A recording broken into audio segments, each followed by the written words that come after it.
दोस्तों, अगर पैसे की वजह से आपके जीवन में कुछ ऐसा घटित हुआ है जिसे आप भूल नहीं पा रहे हो, या पैसे की वजह से आपके अपनों ने आपको आपकी औकात याद दिला दी और आप उस डिप्रेशन से निकल नहीं पा रहे हो कि कैसे उन लोगों को जवाब दिया जाए, कैसे उनके लेवल तक पहुंचा जाए, क्योंकि हमेशा पैसा ही वो फसाद की जड़ होता है जो इंसान को अच्छा भी बना देता है, गलत भी बना देता है। मेरा काम हमेशा समाज को जागृत करना, गलत चीज़ों के को रोकना मेरा हमेशा काम रहा है। मैं एक समाज सेविका उत्तराखंड से। तो आज का वीडियो बहुत इम्पोर्टेंट है आप सबके लिए, जो पैसे की वजह से किसी न किसी मुश्किल में पड़े हैं हमेशा और अपनों से जलील होते रहे हैं सब कुछ होने के बाद।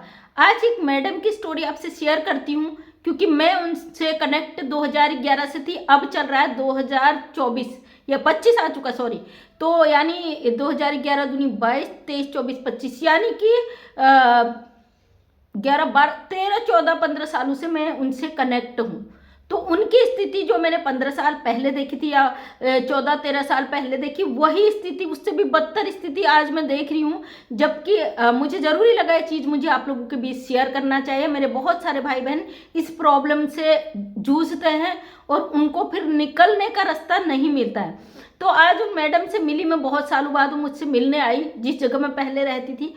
तो मुझे उनकी स्थिति देख के लगा कि मुझे पब्लिक के बीच ये चीज़ रखना चाहिए। एक गवर्नमेंट सर्वेंट की पत्नी, वो भी अच्छे पद पर, जहाँ पे 90 से 1,10,000 20,000 समथिंग उनको सैलरी मिलती है, उनकी पत्नी को मैंने आज से 12-13 साल पहले लोगों से 1,000, 2,000, 500, 10,000 कर्ज लेते हुए देखा था। और आज मैंने देखा आज भी उनकी स्थिति वहीं की वहीं बनी हुई है। क्यों? क्योंकि उनकी बहुत सारी कमियां मैंने उनको पहले भी गिनाने की कोशिश की थी।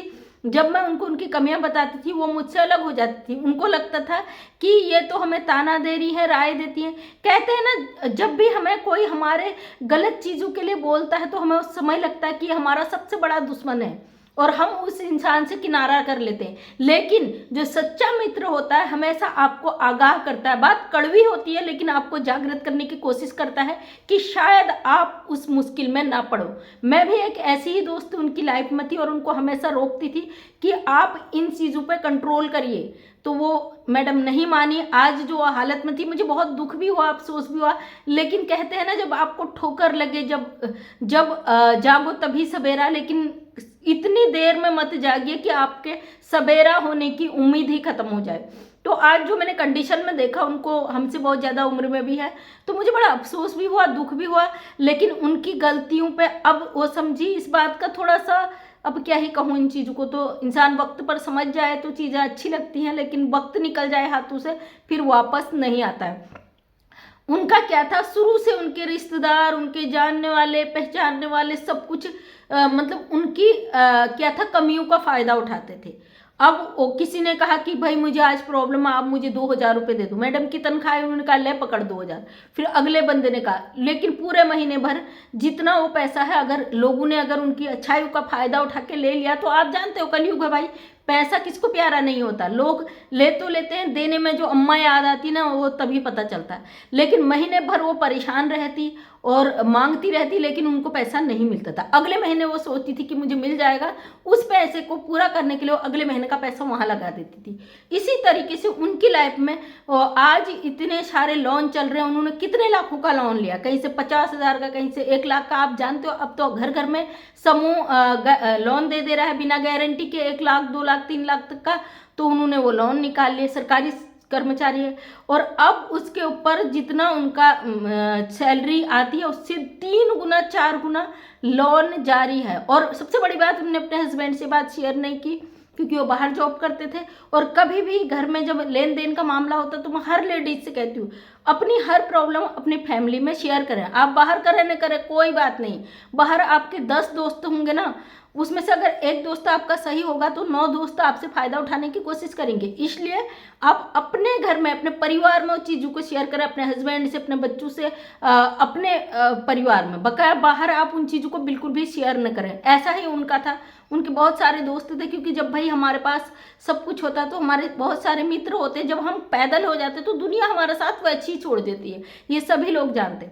अब जब मैं उनसे मिली ना, मेरा भी दिमाग चकरा गया कि वो आज भी कर्ज लेने के लिए जहां तहां भटक रही हैं। क्यों ऐसी स्थिति क्यों आई?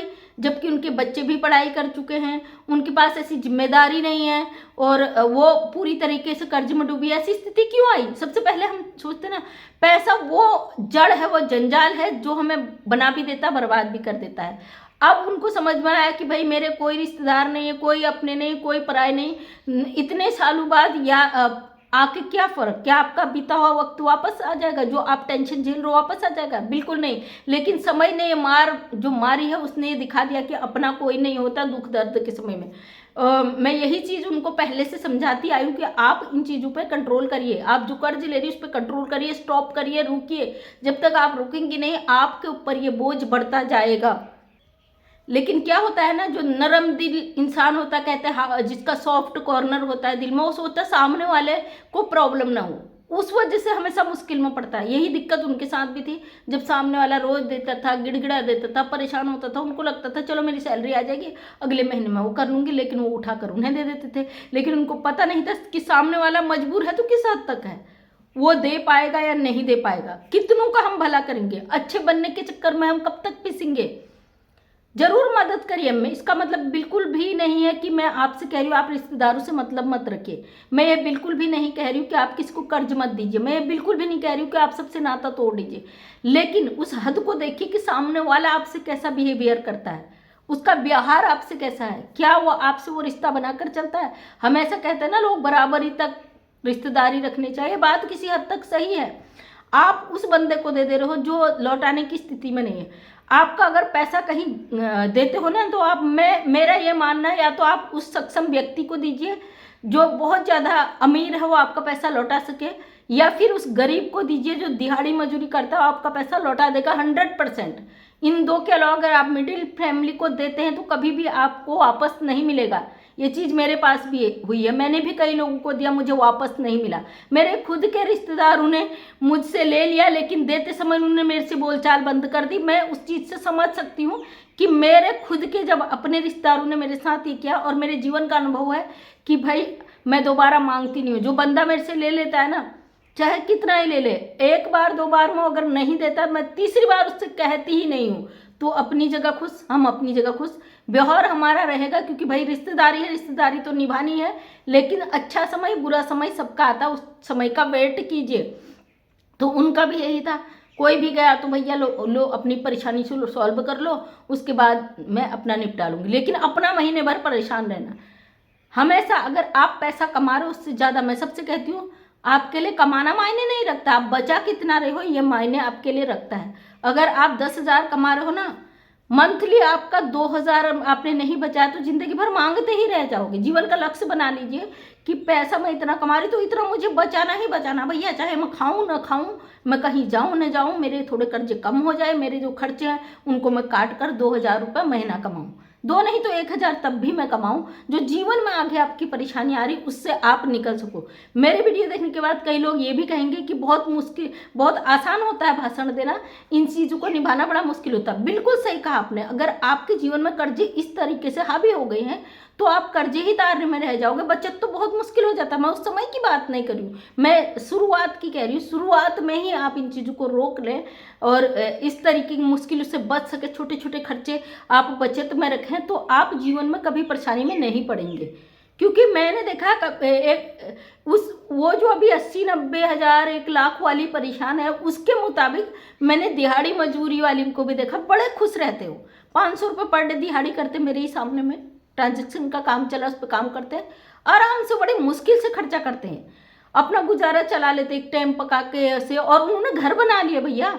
और क्योंकि पैसे का महत्व वो जानते हैं, कितनी मुश्किल से पैसा आता है, दिन भर दिहाड़ी करके जो पैसा आता है ना, उसमें बड़ी बरकत हो रहती है, क्योंकि हमारी मेहनत लगती है इसमें। वही जब हस्बैंड का पैसा आ रहा, फैमिली का पैसा आ रहा, तो हम अनाप शनाप उल्ट सुल्ट फूक रहे हैं, हमें उसका महत्व पता नहीं है। अगर हम ग्राउंड पे काम कर रहे हैं, हम खुद कमा कर ला रहे हैं, उसको खर्च करने में ना हमें बड़ी टीस और दर्द जैसी होती है। ये चीज़ें भी यहाँ पे काउंट होती है।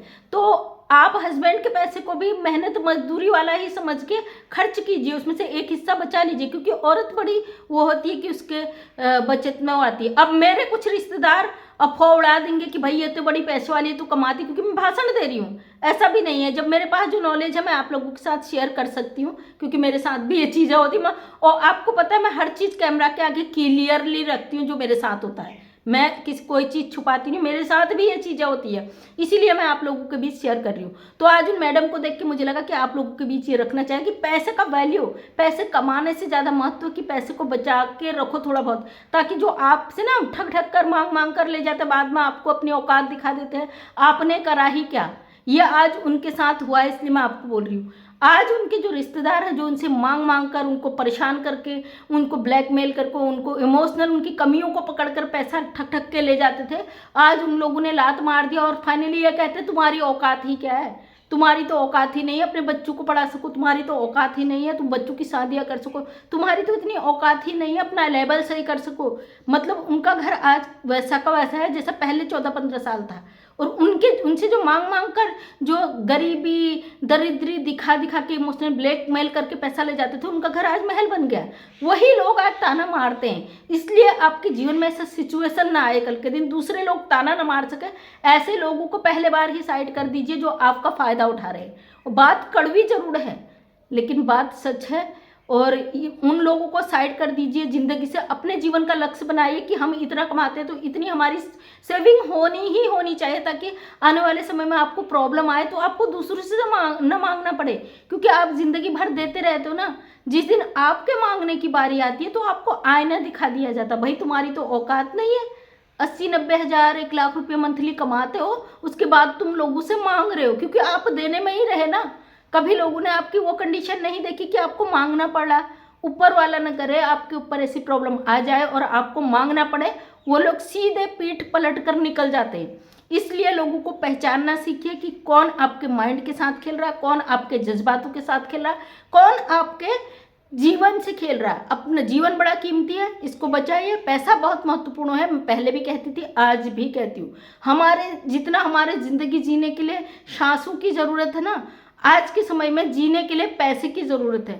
अगर आपको प्रॉब्लम आ जाती है, आप किसी से 1 रुपया मांगेंगे, सामने वाला पीठ पलट के निकल लेगा। ये चीज़ आजमा के देखिएगा। अगर आप किसी की मदद कर रहे हो तो दूसरी बार उससे मदद जरूर मांगना।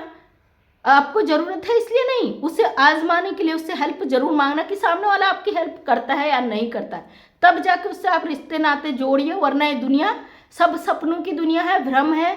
यहाँ पे सब अपने स्वार्थ के लिए आते, कोई किसी का नहीं होता। बात कड़वी लगी तो भी कमेंट करिएगा, बात अच्छी लगी तो भी कमेंट कीजिएगा।